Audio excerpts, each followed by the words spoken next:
जिस बेलपत्र ने भगवान कृष्ण की नानी, क्या नाम था भगवान कृष्ण की नानी का? यशोदा जी की माँ, नंद बाबा की सास। आप लोग श्रीमद् भागवत कथा सुने होंगे तो उसमें वर्णन आया होगा। भगवान कृष्ण की नानी, यशोदा जी की माँ, नंद बाबा की सास पाटला देवी। क्या नाम था? पाटला देवी। एक बेलपत्र के बल पर यशोदा जी की जितनी बहन थी सबके घर में बच्चे थे, पर यशोदा जी के घर में संतान नहीं थी। और पाटला देवी माँ यमुना जी के तट पर जाकर पार्थिव लिंग का पूजन करती थी, और पाटला देवी पार्थिव लिंग का पूजन कर कर एक बेलपत्र शिव को समर्पित करती थी। शिव एक बूढ़े का रूप रखकर आ गए पाटला देवी के सामने, और पाटला देवी से कहा, पाटला तू मेरी आराधना करती है, साधना करती है, क्या चाहिए तुझको? मेरी बेटी यशोदा जी की गोद खाली है, बस उसके घर संतान हो जाए। ठीक है, इतनी सी बात हो जाएगी। तुम यशोदा जी से जाकर कह दो, नंदराय जी से जाकर कह दो कि श्रावण के महीने की जब पूर्णिमा हो, उस पूर्णिमा के दिन अपने घर पर संत ब्राह्मण को बुलाना, भोजन कराना।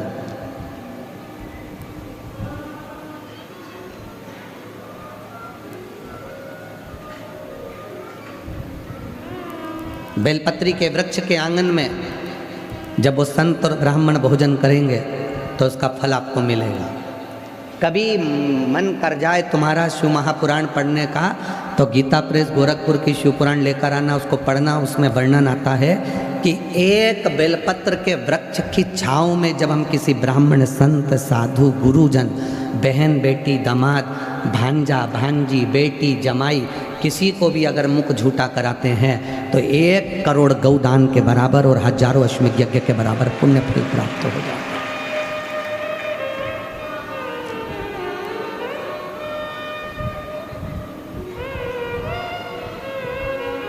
पाटला देवी, यशोदा जी से कहो कि वो संतों को भोजन कराए।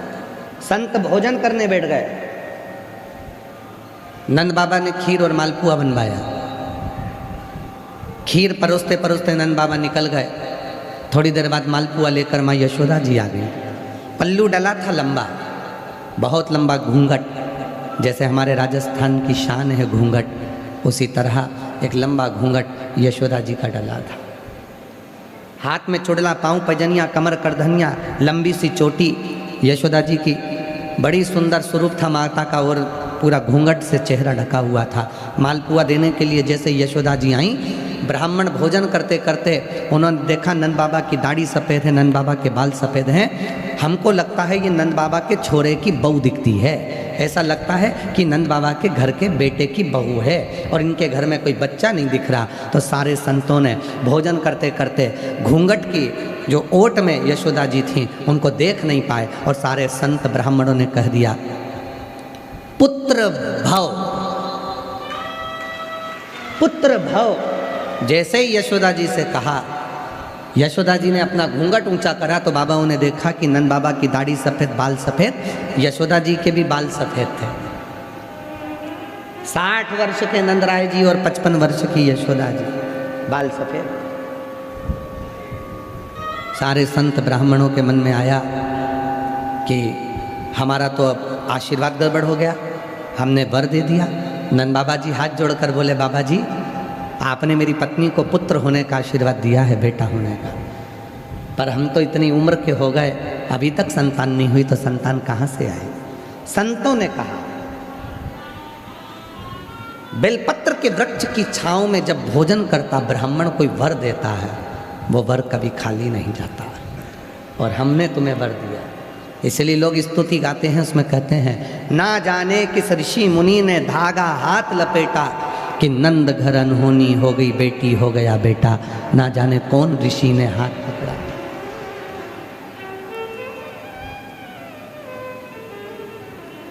कौन ऋषि? और शिव की कृपा ऐसी हुई कि वो यशोदा जी के घर में रात्रि के समय पर कन्या ने जन्म लिया था और संतों की वाणी को पूर्ण करना था, इसलिए परमात्मा ने रात की रात कन्या को बदलकर बेटे को लाकर सुलवा दिया और वो क्रम पुत्र का पूरा पलटता है, चक्र पलटता है।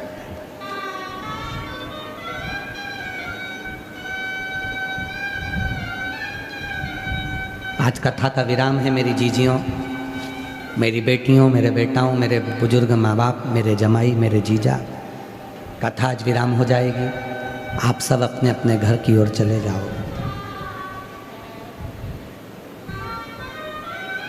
पर मायके में 7 दिन जो आपने शिव महापुराण की कथा इस पंडाल के अंदर बैठकर सुनी है, तुम भले घर चले जाओ, पर 7 दिन जो तुमने बाबा को निमंत्रण दिया है अपने घर में आने के लिए, आपका दुखड़ा मिटाने के लिए, आपकी गोदी भरने के लिए, आपका सुख प्राप्त करने के लिए, मेरा भोले बाबा तुम्हारे पीछे पीछे तुम्हारे घर तक जरूर आएगा और तुम्हारा दुखड़ा मिटाएगा।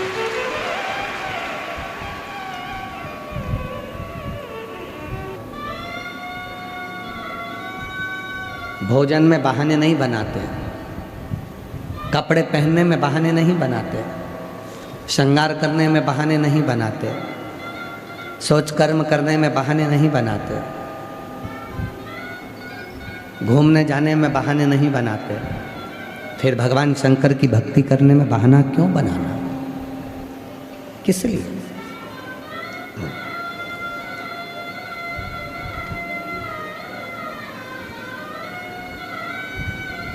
कल एक किसी बहन जी ने कोई मैसेज करा सीहोर, और सीहोर से वो मैसेज आशीष के पास आया और आशीष ने फिर हमें बताया कि गुरुजी बोले कि जब दुख आए तो अपने पुराने समय का, जो तुमने सोमवार का व्रत करा है, जो तुमने प्रदोष करी है, जो तुमने व्रत धारण करा है, तुमने शिव जी को जल चढ़ाया है, पार्वती मैया अपने बचपन के किए हुए पुण्य को याद करती है, उससे लाभ मिलता है। तो हम निवेदन करेंगे जिन्होंने मैसेज करा उनको कि आप प्रैक्टिकल करिएगा। जब दुख की घड़ी हो, आपका पूर्व का 1 लोटा जल याद करिए, बचपन में करा हुआ सोमवार का व्रत, शिवरात्रि का व्रत याद करिए, वो आपके स्मरण में रहना चाहिए। और केवल सीहोर वाला बाबा इतना ही नहीं कहता, हम तो यहाँ तक कहते हैं, जब तुम्हारे बच्चे बड़े होंगे तो तुमसे कहेंगे तुमने हमारे लिए क्या करा।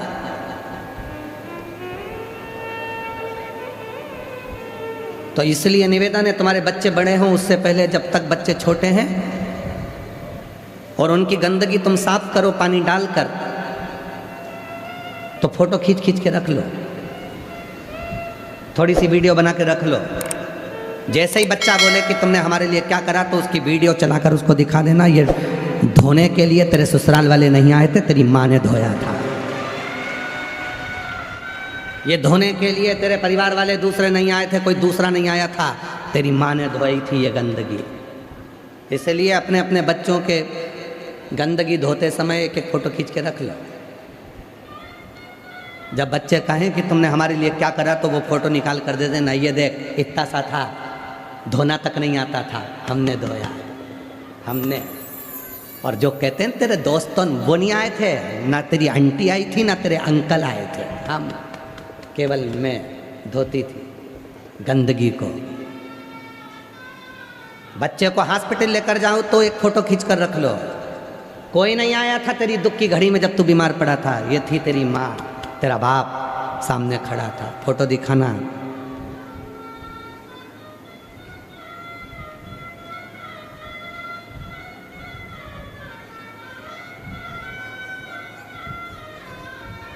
कोई नहीं आया था, उस समय पर तेरी माँ थी। अपने पुराने समय का स्मरण करो, बिल्कुल मत भूलो। कई सास अपनी अपनी बहुओं को अपनी अपनी पुरानी बात बताते हैं, भैया ऐसी गरीब परिस्थिति थी, भैया हमारा जीवन ऐसा था, भैया हमारा ऐसा जीवन था। बहुओं को लगता है क्या मम्मी तुम घिसी पिटी वही बात कहती हो। मम्मी इसलिए घिसी पिटी बात कहती है कि मम्मी चाहती है कि तू संभाल के चलना, अभी तो भगवान ने दिया है उसको पकड़ कर चलना, कहीं हमारी जिंदगी जैसी जिंदगी तेरी ना हो जाए, इसलिए तुझे सुना सुना कर तुझे संभालना सिखा रही। और बहू को क्या लगता है कि मम्मी वही पुरानी पुरानी बातें घिसती रहती हैं, हमारी सास ऐसी थी, हमने ऐसा करा, हमने चूल्हे पे रोटी बनाई, हमने ये करा, हमने वो करा, हमने ये करा, हमने वो करा।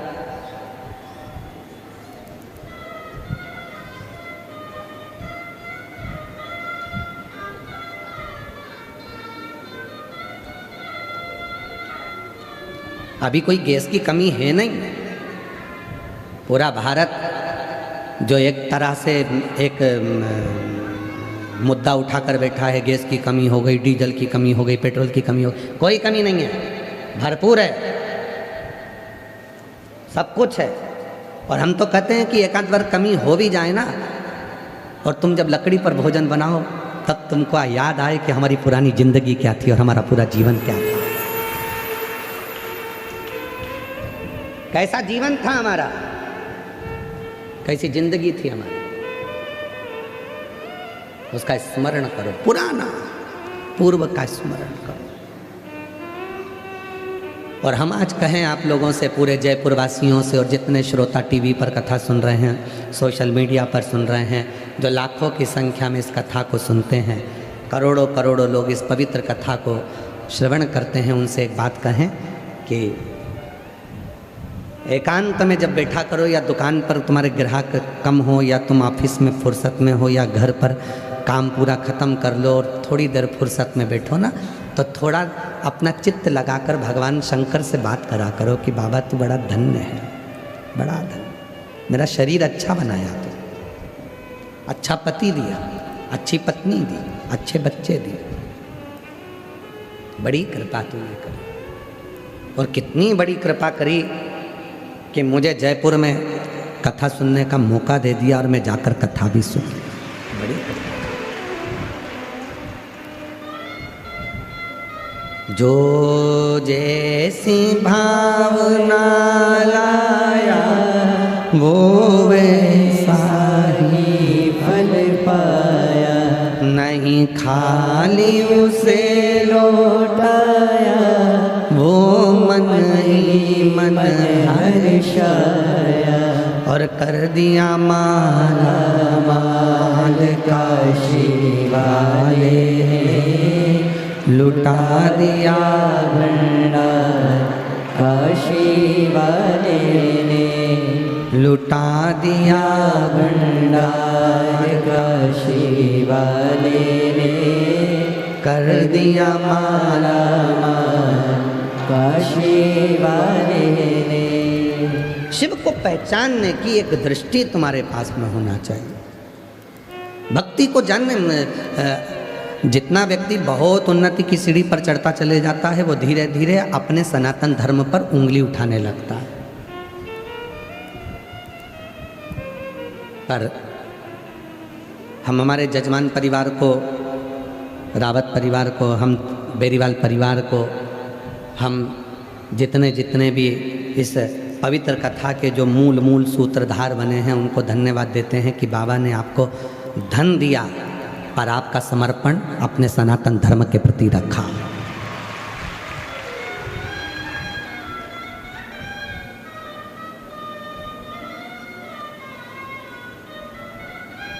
जयपुर में हड्डी के डॉक्टर हैं क्या? जम के तो बोलो। हड्डी टूटती है तो उसके डॉक्टर हैं? हॉस्पिटल हैं?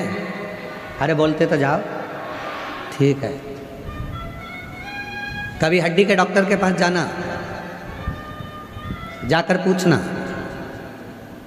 हमारा मत बोलना, नहीं डॉक्टर ही परेशान हो जाए। हड्डी के डॉक्टर के पास जाकर पूछना कि आपके यहाँ इतने सारे पेशेंट आते हैं, इतने सारे मरीज आते हैं जिनकी हड्डी टूटी होती है, उसमें से अंधे कितने आते हैं? कितने अंधे व्यक्ति की हड्डियाँ टूटी होती है? तो डॉक्टर कहेगा भैया हमारे यहाँ अंधे मरीज नहीं आते, क्योंकि उनकी हड्डी नहीं टूटती, हड्डी हमेशा आँख से देखने वाले की ही टूटती है। हड्डी अंधे की नहीं टूटती, क्योंकि उसने छड़ी अपने साथ में रखी है, डंडा अपने साथ में रखा है, वो छड़ी को पकड़ कर चलता है तो ठोकर खाकर गिरता नहीं है। भगवान ने जिनको आँख दी है, ठोकर खाकर वही जान कर गिरता है। हड्डी उसी की टूटती है। बाथरूम में गए थे, सब दिख रहा था, अच्छा है, बाथरूम है, चिकना फर्श है, सब समझ में आ रहा है। बहू नहाकर गई होगी, शैम्पू पड़ा है, ये भी समझ में आ रहा है, साबुन का घोल पड़ा है, ये भी समझ में आ रहा है, तो फिर चप्पल पहन के जाने की जरूरत क्या थी? फिसल गई, टूट गई हड्डी। गई हॉस्पिटल, डॉक्टर साहब ने कहा आंखें नहीं थी, दिखता था ना। हाँ साहब, आंखें तो थी पर समझ नहीं पाई।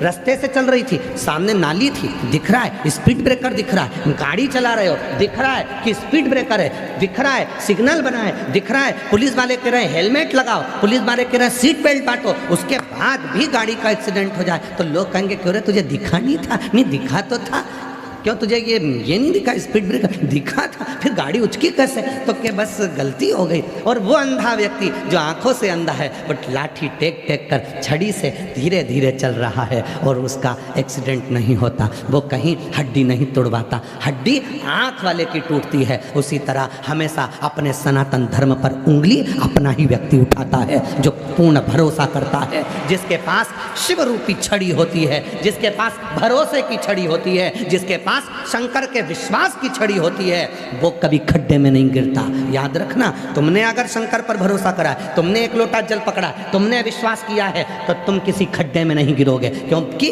परमात्मा वो छड़ी तुम्हें संभाल कर चलाएगी। पर जिनकी आंखें हैं, जिनको दिख रहा है, इतने पत्र आते हैं, इतना भाव आता है, इतनी पब्लिक आती है, ना जाने कहाँ से आती है, कोई इनको चावल देने नहीं गया, कोई इनको बुलाने नहीं गया, इनको रोक दिया जाता है कि मत जाओ, तो भी लोग जाते हैं। आखिर समझने वाली बुद्धि है कि इतनी पब्लिक, इतना भक्त कहाँ से आ रहा है, कैसे आया, कैसे जाएगा?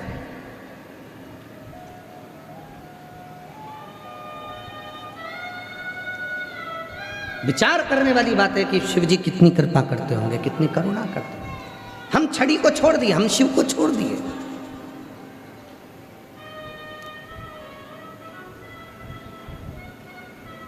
जाना जरा हॉस्पिटल में जाकर पूछना, क्यों साहब हड्डी टूटी, किसकी टूटी? अंधा था कोई जिसकी हड्डी टूटी? नहीं साहब, आँख वाला था। हड्डी टूटी, वो कोई दिखता नहीं था? नहीं साहब, पूरी देखता था, फिर भी हड्डी टूटी, क्योंकि वो चला नहीं देखकर। वो एक लाइन याद करना, अपने एक गीत की है, बाबूजी थोड़ा धीरे चलो, स्पीड ब्रेकर आगे बढ़ा है, थोड़ा सावधानी से चलो। और एक गीत और है, आजू देखो बाजू देखो तब चलो। हम क्यों भटक रहे हैं? हम किस लिए भटक रहे हैं? हम क्यों भटकने जा रहे हैं? आगे खड्डा है और वो खड्डे में ना जाने कितने घिरते चले जा रहे हैं। किसी को लग रहा है कि साहब फैशन में ही सब कुछ है, किसी को लग रहा है कि व्यसन में ही सब कुछ है, किसी को लग रहा है कि धन में ही सब कुछ है, किसी को लग रहा है कि बस हमने बहुत कुछ बंगला बना लिया, इसी में सब कुछ है। बंगले में सब कुछ नहीं हो सकता। बंगले में जितने सदस्य रह रहे हैं उनके भीतर यदि शांति होगी, प्रेम होगा, तो बंगला शोभा देगा। धन में सब कुछ नहीं है, शरीर का सुख होगा, निरोगी काया होगी तो सब कुछ आनंदमय होगा। करोड़ों का धन हो और काया ही निरोगी नहीं हो तो फिर किस काम का वो सुख है? किस काम? सामने खड्डा दिख रहा है। बुद्धि भगवान ने तुमको दी है। बड़ी बड़ी होटल ढाबे लिखे रहते हैं, और जाओ जरा गाड़ी लेके ढाबे पे जाओ तो सही, जरा रोड के किनारे किनारे देखो ढाबे लिखे हैं। ढाबे पर लिखा है, एक तरफ लिखा है वेज, एक तरफ लिखा है नॉन वेज। कितना समझदार ढाबे वाला होगा, उसने दोनों चीज लिखी, वेज नॉन वेज, शाकाहारी मांसाहारी, दोनों चीज लिखी उसने ढाबे पर, और वो इंतजार कर रहा है तुम जैसे मूर्ख का। क्यों? अब देखना यह है कि ये आके नॉन वेज खाता है कि वेज खाता है। अब इंतजार कर रहा है कि भगवान ने बुद्धि दी है तेरे को, और तू ढाबे पे जाकर पूछ रहा है कि नॉन वेज दे दो। भगवान ने बुद्धि दी है।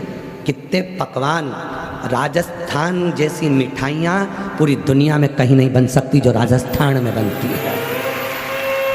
राजस्थान का भोजन जैसा भोजन पूरे कहीं नहीं बन सकता भारत में जो राजस्थान में बनता है। राजस्थान जैसा पहनावा पूरे भारत में नहीं बन सकता जो राजस्थान में बनता है। राजस्थान के तीर्थ जैसे तीर्थ पूरे भारत में नहीं हो सकते जो राजस्थान में है। राजस्थान जैसी मर्यादा, राजस्थान जैसा खम्मा घनी, राजस्थान जैसा दूल्हे को भी बना और दुल्हन को बनी। यहाँ राजस्थान की जो भाषा है, बोली है, मनवार है, आदर है, सत्कार है, वो पूरे भारत में नहीं हो सकता जो राजस्थान में है। आओ पधारो सा हमारा देश कहने वाला भी केवल एक राजस्थान है, केवल एक राजस्थान। और उस राजस्थान के लोग जो अपने घर से बाजरे की रोटी लेकर चलते थे, चटनी लेकर चलते थे, कड़ी लेकर चलते थे, भोजन करते थे और अपनी बुलंदता से आगे बढ़ते थे, आज उस राजस्थान के तीर्थों में भी दर्शन करने जाओ तो ढाबे के बाहर लिखा है कि वेज और नॉन वेज। तो सोचने वाला प्रसंग हो जाता है कि हमारी बुद्धि क्या मारी गई है। खड़े होकर कहना चाहिए भैया ये नॉनवेज वाला बोर्ड हटाओ, यहाँ तो केवल वेज होना चाहिए, क्योंकि हमारे राजस्थान में लोग सालासर आते हैं, श्याम जी आते हैं, जीण माता आते हैं, झुंझुन माता आते हैं। यहाँ तो हमारा राजस्थान तो जहाँ पूरे दुनिया में निवास करने वाले एक एक व्यक्ति के कुल देवी देवता मिलेंगे तो राजस्थान में मिलेंगे। सबका बाप यही है।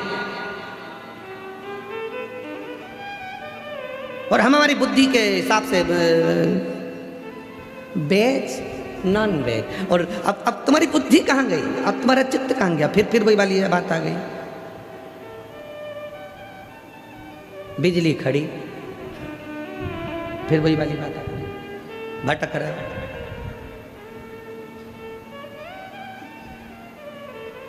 कहा हम भगवान को मानते नहीं। मत मानो, कम मानते हो कि जब प्रूफ मिले कि भगवान है। बाबा जी लोग कहते हैं प्रूफ मिले कि भगवान है तब हम मानेंगे। एक व्यक्ति ने हमसे भी यही कहा कि प्रूफ दिखाओ भगवान है तब हम मानेंगे। मतलब तुम्हें प्रूफ मिलना चाहिए तब तुम मानोगे? हाँ ठीक है। तो हमने कहा चलो हमारे साथ। हम उसको ले गए, एक बिजली का तार, उस पर कवर नहीं था। हमने कहा इसको छू ले। अरे करंट होगा। तो आप वो कहने लगा करंट होगा। हमने कहा हम कैसे मान ले, छू के बता, पकड़ेगा तो मालूम पड़ेगा कि करंट होगा। छू, हम कैसे मान सकते कि हम नहीं मानेंगे? जब तू नहीं मान सकता तो हम भी नहीं मान सकते। तू करंट को छू, लग जाए तो माने, नहीं लगे तो फिर उसने कहा लगेगा मेरे को, मरूंगा मैं, बताएगा कौन? तो हमने कहा हम बताएंगे कि ये कह रहा था कि हम नहीं मानते। तो हमने इसको कहा हम भी नहीं मानते, बता, पकड़। और ये नहीं कर सकता तो हमने कहा चल दुकान चलते हैं मेडिकल, वहाँ से जहर लेते हैं। मेडिकल पे हमने कहा दे इसको जहर की पुड़िया दे। तो कहा, हमने पूछा ये क्या है? तो क्या विष। हमने पूछा क्या होता है इससे? क्या आदमी मर जाता है। हम तो मान ही नहीं, हम काय को माने कि मर जाता है? तो किस, हमने साइंस पढ़ी है, हमने पुराण पढ़ी है, हमने किताब पढ़ी है, उसमें हमें मालूम है कि विष हमेशा लोगों को मार देता है। तो हमने कहा हमने भी शिव पुराण पढ़ी है, हमें भी मालूम है कि शंकर दुनिया को तार देता है। तू मान रहा है कि विष पीने से आदमी मर जाएगा, तूने किताब में पढ़ा, हमने भी किताब में पढ़ा कि शिव विष अगर मारता है तो शिव तारता है। ये हमने हमारी पुराण में पढ़ा है, हम भी विश्वास करते हैं। तू विश्वास करता है उस पर, हम विश्वास करते हैं इस पर। तो उसने कहा तुम साइंस को नहीं मानोगे। हमने कहा मानेंगे, हम भी मानते हैं और मानेंगे। तो कहा कैसे मानोगे? हमने कहा साइंस को हम उस दिन मानेंगे जब पृथ्वी पे से एक भी व्यक्ति नहीं मरेगा। जब तक लोग मरेंगे तब तक हम यही समझेंगे कि जन्म देने वाला भी वो परमात्मा है और मारने वाला भी परमात्मा है। मरना नहीं चाहिए। तुम्हारे साइंस ने सब कुछ करा तो अब इनको अमर कर दो बस। अब कोई मरे नहीं संसार में, सर्वे भवन्तु सुखिना, हम वो काम ना करते। एक नहीं मरे, सबके पास करोड़ों की दौलत, यमराज आए और ये 2-4 खोखा खसका दे, ले ओ साहब ये 5 पेटी माल ले जाओ, पड़ोसन को उठा के ले जाओ। हम नहीं जाएंगे।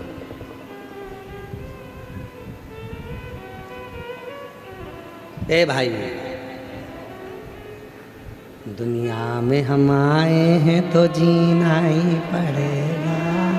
जीवन है अगर जहर तो पीना ही पड़ेगा। इस संसार सागर में यदि आए हो तो दुख भी झेलना पड़ेगा। खुशियाँ भी जिंदगी में आएगी, सब कुछ होगा इस जीवन में। बस इतना याद रखना, शिव की शरणागति का स्मरण रखना। हम शंकर को भजते हैं, हमारे पास प्रमाण है कि शिव हमारा है, हमारे जीवन का दुख वो काटेगा।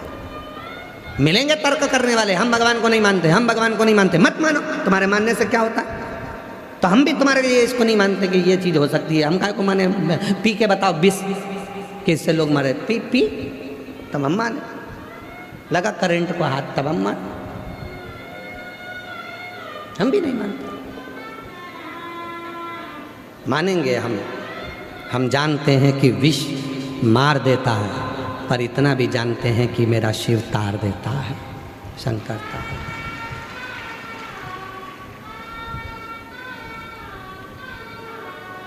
जिस व्यक्ति ने शंकर जी के मंदिर में जाकर 1 लोटा जल चढ़ाना प्रारंभ करा, जिस व्यक्ति ने शिव के मंदिर में जाकर 1 लोटा जल चढ़ाना प्रारंभ करा, समझ लो मेरे बाबा ने उसका हाथ पकड़ लिया।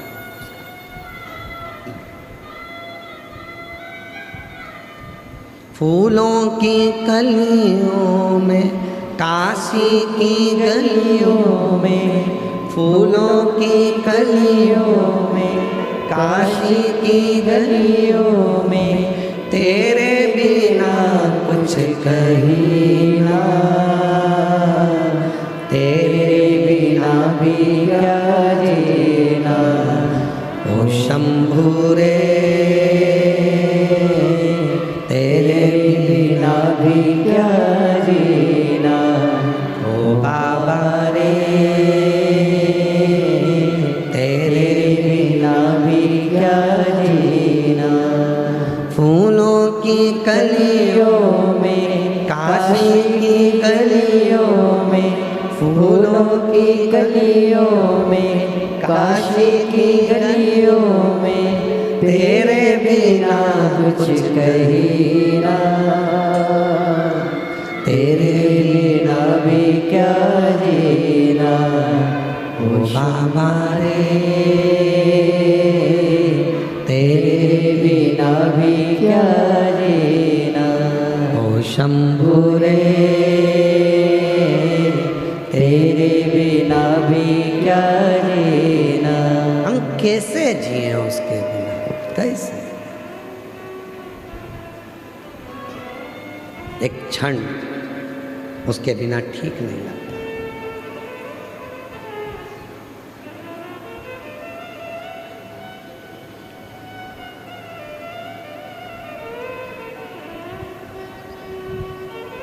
परसों के दिन आशीष कह रहे थे, गुरुजी बाहर बहुत सारे लोग मिलने वाले रह गए, आप उठ के चल दिए। 2 दिन, हम पूरे 7 दिन में से केवल 2 दिन, 5वां और 6ठा दिन ऐसा होता है जो सबसे मिलते हैं। बाकी के 7 दिन आप लोगों से हमारा मिलना नहीं होता।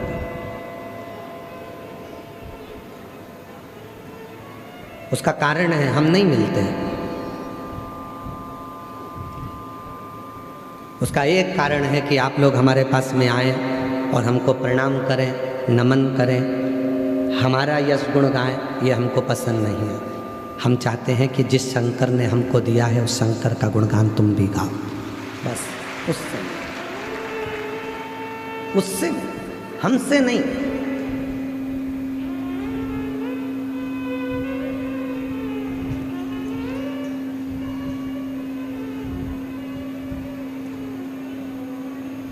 कई बार समितियां भी कहती हैं कि हम लोगों ने इतना इतना व्यवस्था करी, टेंट लगाया, भोजन चलाया, पंखा लगाया, ये करा वो करा, कम से कम हम लोगों से तुम मिलो। तो हम उनसे भी कह देते हैं तुमने कथा सुनने के लिए कथा करवाई है, हमसे मिलने के लिए नहीं। हमसे मिलना है तो सीहोर आओ। जब हम कथा ना करें तो शाम को प्रदोष काल में, हम सीहोर भी नहीं मिलते, प्रदोष काल में जब हम आरती करने के लिए बाहर आएँ तब आपका और हमारा निगाह मिलेगी, बस उतना बहुत है, बहुत। और पहले के रिश्ते और आज के रिश्ते में अंतर यही तो है। पहले के रिश्ते और आज के रिश्ते में अंतर यही है। बाबा जी, पहले शादी होती थी तो ना लड़के के पास मोबाइल था ना लड़की के पास मोबाइल था, ना दोनों होटल में मिलते थे। केवल लड़की चाय की ट्रे लेकर आती थी, नीचे रखती थी, लड़का और लड़की की निगाह मिलती थी और संबंध पक्का हो जाता था, और वो संबंध 7 जन्म तक निपटा था। और एक आज का समय, मिल लो जुल लो, होटल में 4 घंटा बात कर लो, रात को 3-3 बजे तक मोबाइल पे लगे हो, उसके बाद दोनों वो कौन सी फोटोग्राफी होती है जिसमें घूमने भी चले गए, फोटो भी खिंचवा लिए, सारी दुनिया का प्रपंचा कर लिया, और उसके बाद फिर शादी हुई। जब इतने मिल लिए थे, जुल लिए थे, फिर तलाक काय को कर रहे हो? फिर तलाक क्यों? तो इससे तो ये बुजुर्ग मेरी माताएं बैठी हैं, जो बुजुर्ग मेरी माताएं बैठी हैं, जो बुजुर्ग मेरे पिता बैठे हैं, जो बूढ़े मेरे माँ बाप बैठे हैं, इनसे पूछो कि इनने इस लड़की को देखा था क्या जिससे उसकी शादी हुई, और उसने उसको देखा था? बस चाय रखी थी, उतनी देर में निगाह मिल गई और वो संबंध 7 जन्म का हो गया। लोग कहते हैं आप मिलते क्यों नहीं? हमने कहा मिलने में तलाक हो जाता है, ना मिले तो प्रेम बढ़ता चले जाता है। बस बहुत, और वो आज तक नहीं भरा। अभी हम कल की बात बता रहे तुमको, श्री सत्यनारायण बेरीवाल जी और उनकी धर्म पत्नी, उनके बच्चे यहाँ हाथ पकड़ कर लेकर आए, तो पति उधर खड़े थे, पत्नी थोड़ी आगे आ गई थी। उनको मालूम है कि थोड़ा इनको चलने में तकलीफ हो रही है, तो पत्नी ने तुरंत कहा, गुरुजी 1 बेलपत्र और दो। कल आप मांगे थे 1 बेलपत्र और दो, तो हमने पूछा क्यों? तो कहने लगे वो सीढ़ी नहीं चढ़ पाएंगे, हमारे उनके लिए दो। इसको प्रेम कहते हैं, इसको समर्पण कहते हैं, इसको स्नेह कहते हैं। प्रेम की परिभाषा किसको कहते हैं वो समझे।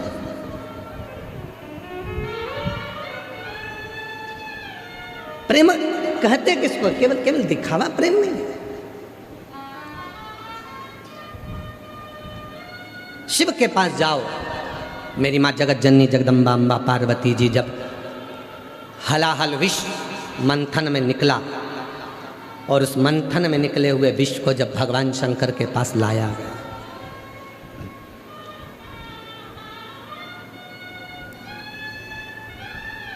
क्या लेकर आए हैं भगवान शंकर के पास में? जम के बोलो, विष, अमृत नहीं। शिव जी के पास विष आया।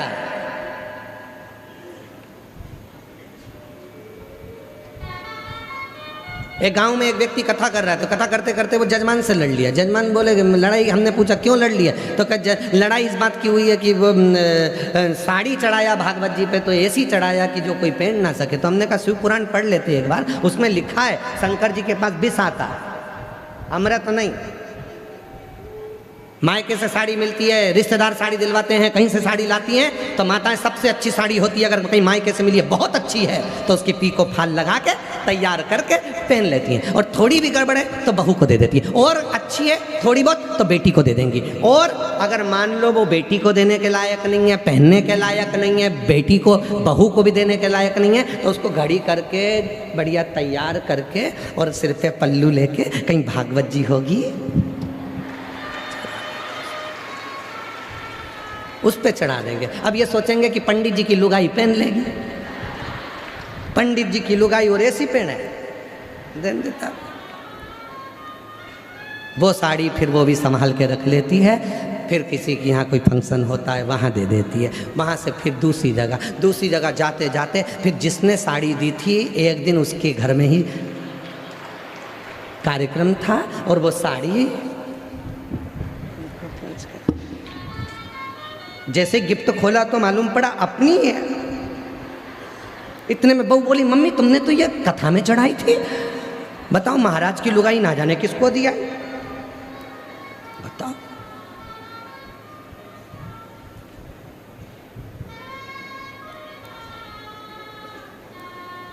ये तो राजा भर्तरी जैसा काम हो जाता है कभी कभी है। राजा भर्तरी ने सन्यास क्यों लिया था? राजा भर्तरी की जो धर्म पत्नी थी बड़ी सुंदर थी, बड़ी सुंदर, और राजा भर्तरी गुरु गोरखनाथ जी के परम भक्त हो गए थे। गोरखनाथ जी ने विचार करा कि इस भर्तरी को विद्वान बहुत है, ज्ञानी बहुत है, इसको परिवार से और पत्नी से प्रेम बहुत ज़्यादा है।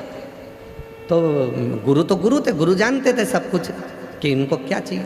गुरु की दृष्टि बड़ी परखी होती है। जो शिव गुरु होते हैं ना, भगवान शंकर के जो उपासक गुरु होते हैं, शंकर की भक्ति करने वाले, शंकर का स्मरण करने वाले, उन गुरु से जाकर आप कुछ मत बोलो, केवल एक बार कह दो, बाबा देख तो लो, एक बार तो देखो। बस बाबा निगाह उठाकर देख लेगा ना तो मालूम है कि गुरु सब कुछ दे देगा। केवल देखा और उतने में सब कुछ दे देता है। यह कई माताओं की आदत रहती, कई भाइयों की आदत रहती, कथा में बीच में चिल्ला देते हैं हर हर। ये बीच में इसलिए चिल्लाते हैं, एक बार गुरु जी देख तो ले हमारी ओर, कम से एक बार तो देखे कम से कम। तो वो राजा भर्तरी गोरखनाथ जी जान गए, ये भक्त बड़ा बिरला है, और परंतु ये अपनी पत्नी के आसक्ति में, पत्नी से बहुत प्रेम करता है, अपनी पत्नी से इतना प्रेम करता है कि ये एक मिनट उससे नहीं छोड़ता। तो एक दिन गुरु गोरखनाथ जी ने बड़ी कृपा करी, और बड़ी कृपा कर गुरु गोरखनाथ जी ने कह दिया, राजन मेरा मन करता है मैं तुझको एक फल दे दूं, तेरे जैसा राजा पूरी दुनिया में रहना चाहिए, इतना प्रतापी राजा पूरी दुनिया में रहना चाहिए, सब दूर विजय प्राप्त करने वाला राजा पूरी दुनिया में रहना चाहिए। तू जवान रहेगा तो पूरा राज्य अच्छा चलता रहेगा। भगवान गुरु गोरखनाथ जी ने एक फल लिया, राजा को दे दिया, राजन ये फल तू खा लेना, तू कभी बुढ़ा नहीं होगा, तो कभी बुजुर्ग नहीं होगा। राजा फल लेकर गया, और राजा फल लेकर गया, और उस फल को राजा ने अपनी पत्नी को बुलाया, धर्मपत्नी आई, बड़ी सुंदर। रात्रि का समय, राजा ने फल निकाला अलमारी में से, पत्नी को दिया, सुन ये वो फल है जिसको तू खाएगी तो कभी बूढ़ी नहीं होगी, कभी बुढ़ी नहीं होगी, तू ले ये फल। रानी ने फल लिया। राजा बोला कि मैं तुझे इतना प्रेम करता हूं, अगर मैं फल खाऊंगा, मैं जवान हो गया, तू बूढ़ी हो गई तो मुझे अच्छा नहीं लगेगा, इसलिए तू जवान रहे, मैं बूढ़ा होऊंगा, चल जाए। राजा ने फल रानी को दे दिया, रानी ने फल अलमारी में रख दिया, नहीं खाया। रानी दूसरे दिन रात्रि को, रानी दरवाजे पर एक द्वारपाल था, राजा के दरवाजे का चौकीदार, उससे बहुत प्रेम करती थी, रानी उसे चाहती थी। रानी वो फल लेकर द्वारपाल के पास पहुंच गई, द्वारपाल के पास जाकर गले लगकर फल देकर कहा कि ये फल मैं तुम्हारे लिए लाई हूं, इस फल में क्या है, मैं चाहती हूँ ये फल गुरु गोरखनाथ ने दिया है, इस फल को जो खाएगा वो जवान रहेगा, कभी बुढ़ा नहीं होगा। रानी ने कहा मैं तुम्हें बहुत प्यार करती हूँ, मैं चाहती हूँ कि मैं बूढ़ी हो जाऊँ पर तुम कभी बूढ़े ना हो, इसलिए ये फल तुम खा लो। चौकीदार ने वो फल ले लिया, अलमारी में रख दिया। चौकीदार राजा के महल में एक नृत्यांगना नाचती थी, नाचने का काम करती थी। राजा उस नृत्यांगना को प्रेम करता था, वो चौकीदार उस नृत्यांगना को प्रेम करता था। रानी चौकीदार को प्रेम करती थी, चौकीदार को फल दे दिया। पहले समझ लें, भर्तरी प्रेम करते थे पत्नी को दिया, पत्नी प्रेम करती थी चौकीदार को तो चौकीदार को दिया, चौकीदार प्रेम करता था एक नृत्यांगना को, एक वैश्या को जो नाचती थी। चौकीदार उस वैश्या के पास पहुंच गया, मैं तुम्हें बहुत प्रेम करता हूं, मैं तुम्हें बूढ़ा होते हुए नहीं देख सकता, इसलिए ये फल तुम खा लो, गुरु गोरखनाथ ने दिया था। अच्छा तुम खाओगी ना, कभी बूढ़ी नहीं होगी, मैं तुम्हें बूढ़ा होते हुए नहीं देख सकता, मैं बूढ़ा हो जाऊंगा, चल जाएगा, पर तुम बूढ़ी होकर मैं तुम्हें नहीं देख सकता। और वो फल उसने उस वैश्या को दे दिया। वैश्या राजा से स्नेह करती थी, साड़ी घूम के पहुंच गई वापस तुम्हारे पास। वैश्या राजा भर्तरी से प्रेम करती थी, और वैश्या राजा भर्तरी के पास जाकर कहती है दुनिया में ऐसा राजा दूसरा नहीं हो सकता, महाराज मेरी इच्छा है ऐसा अटल राज्य आपका चले, इस फल को आप खा लो। राजा ने पूछा ये कौन फल है? ये वो फल है जिसको आप खाओगे तो जवान रहोगे, कभी बूढ़े नहीं होगे। राजा ने उस वैश्या से पूछा सत्य बताना, तुझे ये फल किसने दिया? चौकीदार ने। चौकीदार को बुलाया, तुझे फल किसने दिया? रानी ने। रानी को बुलाया कि फल तो मैंने तुझे दिया था, तूने इसको क्यों दिया? क्योंकि मैं इसको प्रेम करती थी। बस राजा ने अपना राज्य त्याग दिया और हरिद्वार में जाकर तप किया। हरिद्वार में तप क्या?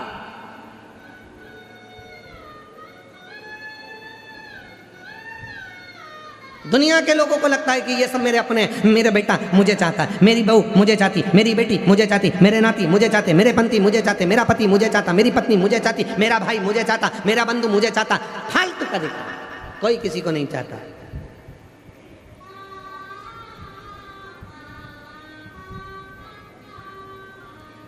शिव कथा कर रही है, इसलिए ये शिव महापुराण की कथा करी। खूब कमाओ, अपनी कैपेसिटी से ज्यादा 4 गुना कमाओ। मेहनत कम मत करना, परिश्रम कम मत करना, एजुकेशन कम मत करना, पढ़ाई खूब करो, अच्छी नौकरी के लिए अप्लाई करो, खूब मेहनत करो, 4 गुना कमाओ। और अगर व्यापार कर रहे हो तो अपनी मेहनत से ज्यादा कमाओ, 4 गुना ज्यादा कमाओ। अच्छी मेहनत कर कर जितना कमा सकते हो उतना कमाओ। अभी तुम्हारा शरीर चल रहा है, पर याद रखना, कमाना, पर उस कमाई का एक अंश, हम तो यहाँ तक कहेंगे, किसी को मत दो, अपने ऊपर खर्च करो, स्वयं के ऊपर फुल एंजॉय करो, अपनी जिंदगी मस्त जियो। अपनी जिंदगी मत दो किसी को। तुम 98 किसी को नहीं दे सकते, मत दो। तुम 1 रुपया किसी को नहीं दे सकते, मत दो। कौन कहता है कि तुम दो? अपने ऊपर खर्च तो करो।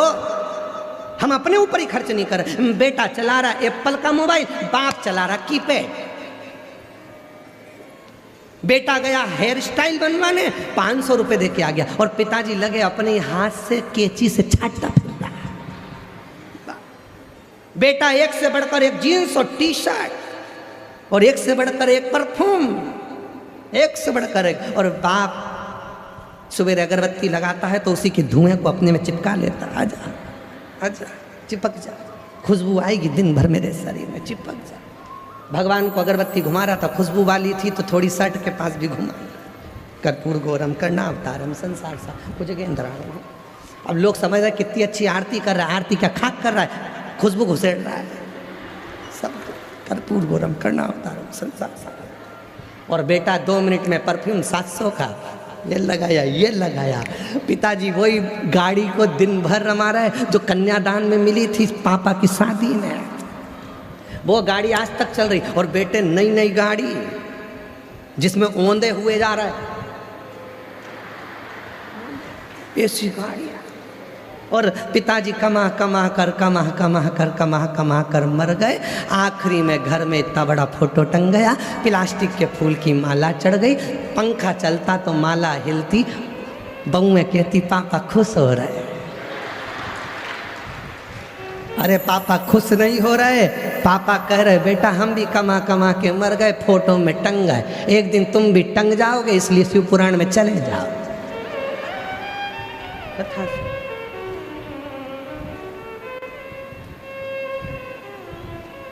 मौका मिला है, करो भजन। मौका मिला है करो पुण्य, मौका मिला है करो स्मरण। अरे मिलती है शिव नाम की दौलत कभी कभी, होती है अपने जयपुर में शिव पुराण कभी कभी। दौलत को पाके तुम कभी अभिमान ना करो, दौलत को पाके तुम कभी अभिमान ना करो। माटी में मिल जाए दौलत कभी कभी, माटी में मिल जाए दौलत कभी कभी। बेटों को पाके तुम कभी अभिमान ना करो, बेटों को पाके तुम कभी अभिमान ना करो। बन जाते हैं पड़ोसी है बेटा कभी कभी, मिलती है शिव नाम की दौलत कभी कभी, होती है अपने जयपुर में शिव पुराण कभी कभी। बड़ी मुश्किल से मिलती है, बड़ी मुश्किल से। भागवत कराना सरल है, राम कथा कराना सरल है। भागवत कराओगे 1 टेंट 2 टेंट 3 टेंट, इससे ज्यादा क्या टेंट लगाओगे? राम कथा कराओगे, 1-2 टेंट लगाओगे, इससे ज़्यादा क्या टेंट लगाओगे। और यहाँ जितने दिन पुराण चलती है उतने दिन टेंट बढ़ाना पड़ता है। जितने दिन पुराण चलेगी, आत्री जी से पूछो, वो पांडे जी उनसे पूछो, जितने दिन कथा चल रही होगी उतने दिन टेंट बढ़ाओ। बोलो समिति सही है कि गलत है? समिति बोलो सही है गलत है? उतने दिन टेंट बढ़ाओ। चलो शाम को लग जाओ, यहाँ बढ़ाओ, यहाँ बढ़ाओ, यहाँ बढ़ाओ, बढ़ाओ, उधर बढ़ाओ, उधर बढ़ाओ। प्रशासन भी कहती है व्यवस्था सही करो, अच्छे से करो, कथा करा रहे हो खूब अच्छी व्यवस्था करो, टेंट बढ़ाओ, और बढ़ाओ, और बढ़ाओ। चारों तरफ से गिरवा दिया टेंट ही टेंट, टेंट ही टेंट, टेंट ही टेंट। जितने तो कुंभ में टेंट नहीं लगे थे उतने जयपुर में लगवा दिए टेंट ही टेंट, टेंट। शिव को जाना, कथा शिवपुराण कोई सरल है? भगवान शंकर की ये पवित्र कथा शिव महापुराण कोई सरल है? शिवपुराण कोई सहजता? होती है अपने जयपुर में शिव पुराण कभी कभी। ये जयपुर में हो रही है, कहीं प्रभु की कृपा है। और जितने जितने हम फिर निवेदन करेंगे घनश्याम जी रावत जी को, श्री राकेश जी रावत जी को, श्री सत्यनारायण बेरीवाल जी को और ये पूरी समिति को हम साधुवाद देंगे। कहीं पूर्वजों ने तुम्हारी भाग्य में, तुम्हारे माता पिता ने कोई पुण्य करा होगा, तुम्हारे दादा परदादा ने कोई पुण्य करा होगा, जो आज ये कथा के यजमान बनकर रावत जी आप बैठे हो। ये मैं पूरा पूरा साधुवाद आपको और बेरीवाल जी को बहुत बहुत साधुवाद देता हूँ, सारी समिति को साधुवाद देता हूँ। कोई पुण्य तुम्हारा होगा जिसके कारण बच बैठे। कठिन है, बहुत कठिन। कर लो, खूब कमाओ, खूब मेहनत करो। ऐसा कोई लक्ष्य नहीं है जिस लक्ष्य तक तुम नहीं पहुंच सकते, पर अपने ऊपर भी खर्च करो, अपना भी ध्यान रखो, खूब अच्छे से जीवन जियो, खूब आनंद में रहो, खुश रहो। ऐसा नहीं कि टेंशन लेते लेते लेते लेते बीमार पड़ जाओ। खूब एंजॉय, खूब एंजॉय।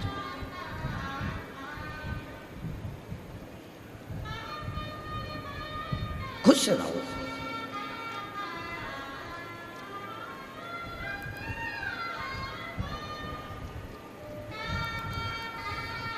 और मेरा शिव भगवान शंकर की कथा कर रही है। विष आया, विष। पार्वती जी ने पूछा, मंथन में विष निकला और तुम्हारे पास भेज दिया गया। ये विष तुम्हारे पास आया है? शंकर जी कहते हैं हाँ। अमृत देना था लोगों को, देवताओं के पास अमृत आया था तो अमृत देना था, तुम्हें तो विष दिया। विष? हाँ। शिव जी कहते हैं कि कोई बात नहीं, मैं ले लूं। कई लोग कहते हैं कि बेलपत्री टूट गई, शिव जी को दें कि नहीं दें, जब वो विष पी सकता है।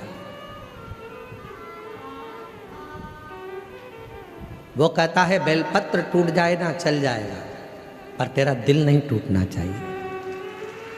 चलो, बेलपत्र टूट गया ना चल जाएगा, तेरा हृदय नहीं टूटना चाहिए। तेरा मन है मुझे देने का, दे दे।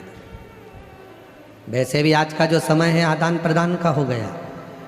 दीपावली आदान प्रदान की हो गई, मिठाई का डब्बा देना पड़ता है, फिर मिठाई का डब्बा लेना पड़ता है, वो उनको भेजेगा, वो उनको भेजेगा। शादी में जाओ तो रिटर्न गिफ्ट देना ही पड़ता है। बुलौआ माता पूजन का है तो रिटर्न गिफ्ट तो देना ही पड़ेगा।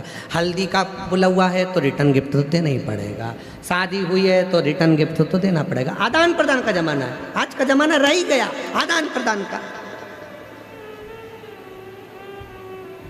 शादी की सालगिरह है, गिफ्ट दोगे तो वो भी रिटर्न गिफ्ट तुमको देगा।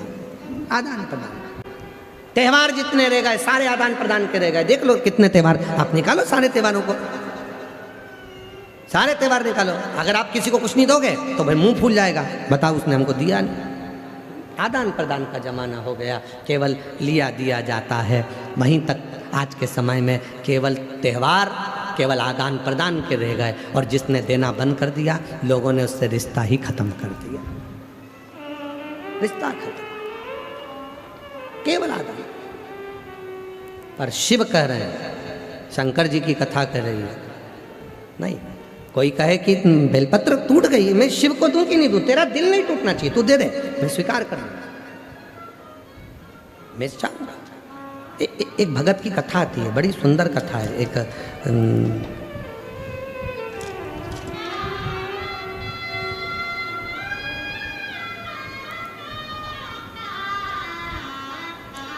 वीरशैव संप्रदाय में एक संत हुए अल्लम प्रभु,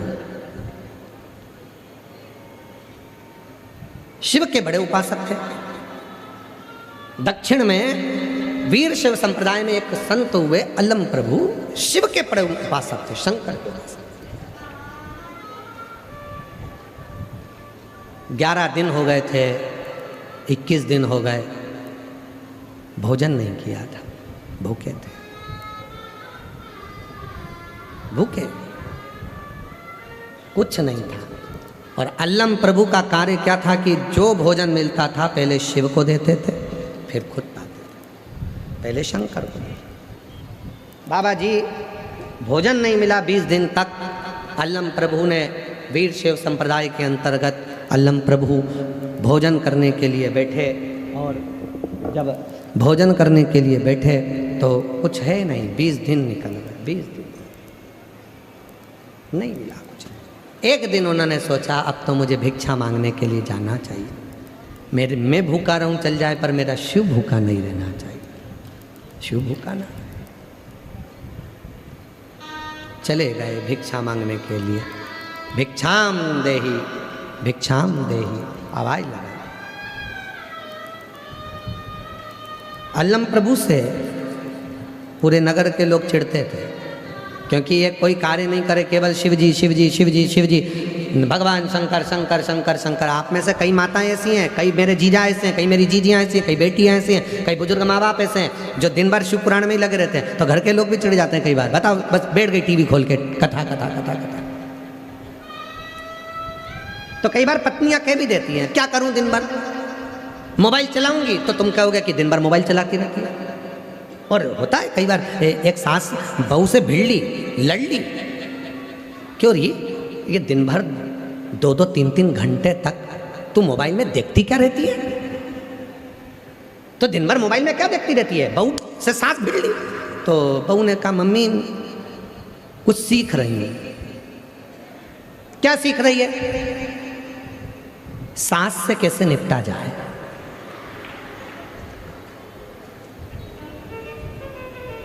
सास ने बेटे से कहा कल मुझे भी मोबाइल ला के दे। बेटे ने कहा मम्मी तू इतनी साल की हो गई, 80 साल की हो रही है, तू मोबाइल का क्या करेगी? 70-80 साल में आज तक तूने मोबाइल नहीं चलाया, तू क्या करेगी? मैं भी सीखूंगी बहू से कैसे निपटा जाए, मोबाइल पे सीख, इनसे निपटा कैसे जाए, ये होता है। तो शिव कथा कर रही है दिन रात, शिव शिव शिव शिव। कई माताएं ऐसी हैं जिनको कथा के बिना नींद नहीं आती, 5-10 मिनट जब तक वो कथा नहीं सुन ले तब तक उसे नींद नहीं आती। जब तक वो दिन में एक बार कुबेरेश्वर बाबा को नहीं देख ले, एक बार शिव पुराण की कथा भले 1 मिनट की सुने, पर जब तक उसके कानों में आवाज़ नहीं चली जाए तब तक उसको आनंद नहीं आता। कई माताएं ऐसी, कई भाई ऐसे, कई बेटियाँ ऐसी, कई बेटा ऐसा, वो सुने बिगड़ जाते नहीं। अब अल्लम प्रभु शिव शिव शिव शिव जपते, तो गांव के लोगों ने आज उनको भोजन नहीं दिया, भूखे 20 दिन निकल गए, कुछ ना मिला। अल्लम प्रभु एक बुढ़िया के दरवाजे पर गए, बुढ़िया के, और अल्लम प्रभु ने बुढ़िया के यहाँ जाकर आवाज़ लगाई, माँ ओ माँ भिक्षाम दे, भूख लगी है माँ।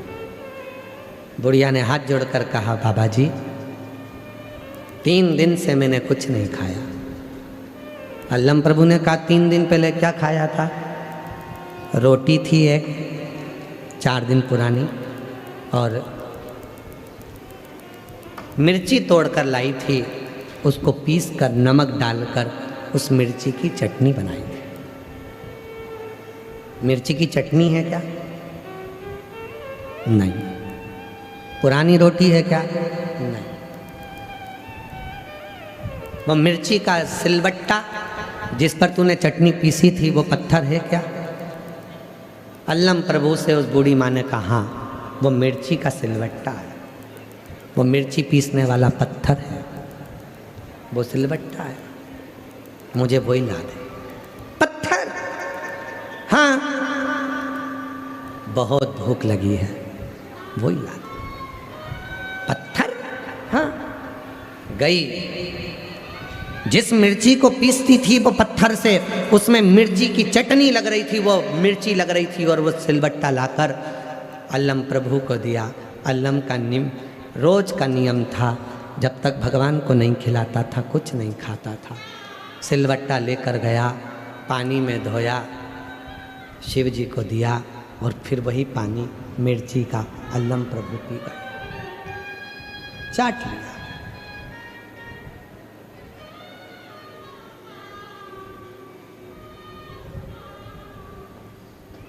शिव प्रसन्न होकर प्रकट होकर अल्लम प्रभु के सामने आए। अल्लम, तेरी भक्ति बड़ी प्रबल है, तू जो देता है, जो लेता है पहले मुझे देता है, मांग तुझे क्या चाहिए। अल्लम प्रभु ने कहा, जिसने मुझे आज का भोजन दिया उसके घर में संपदा दे दो। जिसने आज का भोजन दिया उसके घर में संपदा दे दो। शिव की दृष्टि अल्लम प्रभु पर थी। वो मिर्ची का सिलबट्टा दिया है, मिर्ची का सिलबट्टा, मिर्ची का पत्थर दिया है तेरे को, और तू कह रहा है कि उसको संपदा दे दो। अल्लम प्रभु कहते हैं कि कुछ तो दिया उसने, भले मिर्ची दी पर मुझे दिया तो आप उसको संपदा दे दो।